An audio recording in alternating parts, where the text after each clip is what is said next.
Hello, my name is River. I work at Leeds University Union within the academic engagement team, and I work as a student communities coordinator. That just means that I work with students to organise community projects.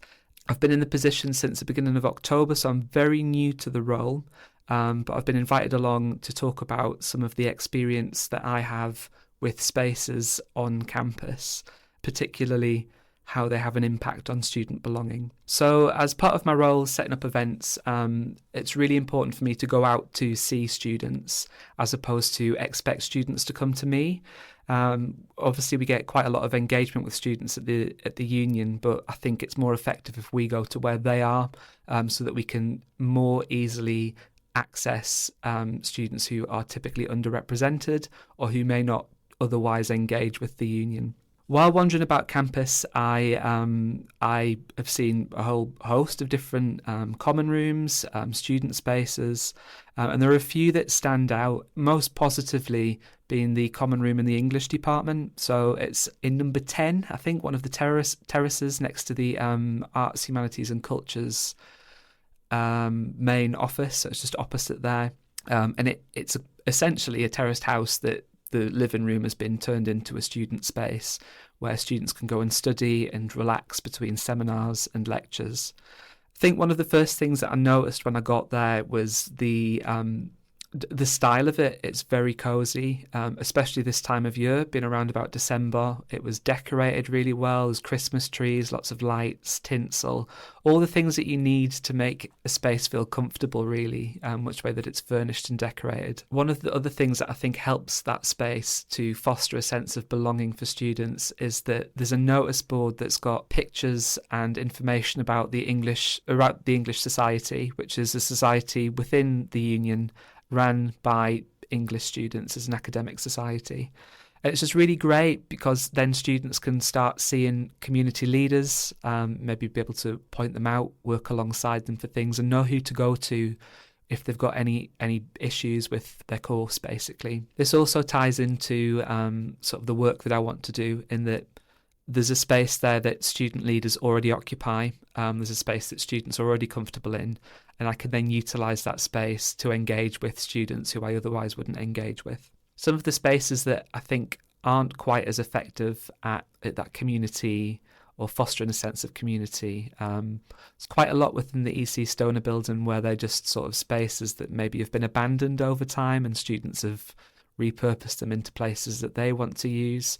There are a few cafes that I've seen around campus, or what used to be cafes, that could really easily be utilised to make a student space that people can go to and use in their own time. One of the spaces that I think is sort of less impressive in terms of how it's laid out and how it looks for students is the Food Science and Nutrition Common Room. So that's based in their building just opposite the EC Stoner building. It's upstairs in a very old building. It's very cramped. There's a lot of tables about, but not a lot of space for students to move around. I think there's probably some accessibility issues with that particular common room as well. However, just because it doesn't look like it's a space that students would typically use or be able to feel a sense of belonging in there, the staff really encourage it. So last time I was in there was a charity bake sale going on.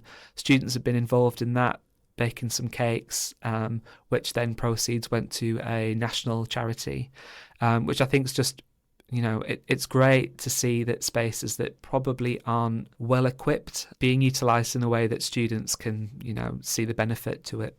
I think a big part of how engagement with these spaces is sort of achieved is between a mix of staff making those events somewhere that spaces that students want to be, or by having the space naturally somewhere that students will gravitate to without any staff engagement. And I think this ties in with the idea of a sticky campus as well. I can't remember who coined the term, but there's definitely a theory around it, in which that, we should be aiming as higher education practitioners, as institutions, to create spaces that students want to hang around on.